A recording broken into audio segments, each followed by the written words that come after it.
Il est nécessaire de prendre une décision attendue depuis longtemps, de reconnaître immédiatement l'indépendance et la souveraineté de la République populaire de Donetsk et de la République populaire de Lougansk.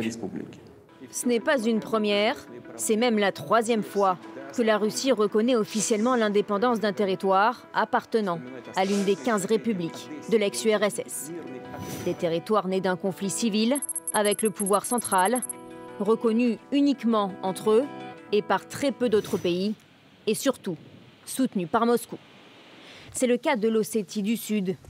Pour la communauté internationale, c'est une région de Géorgie, mais dans les faits, la République a des frontières, un président, un drapeau et des institutions.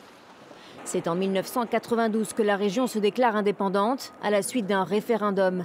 En 2008, une guerre de 5 jours éclate avec l'armée géorgienne. La Russie intervient. Un accord de paix s'ensuit. Moscou reconnaît alors l'indépendance de l'Ossétie du Sud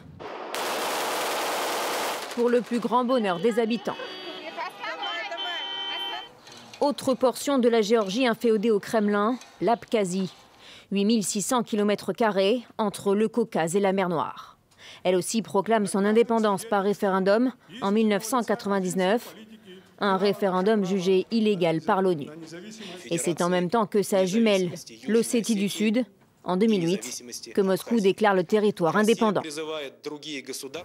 Autre poche pro-russe coincée entre la Moldavie et l'Ukraine, la Transnistrie.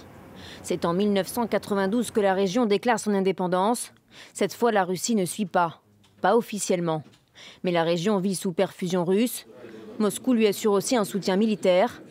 La mère patrie protège le territoire avec au moins 1 millier d'hommes. 30 ans après la chute de l'URSS, ces régions d'Europe de l'Est sont restées le jardin de Moscou, État fantôme, figé dans l'ère soviétique.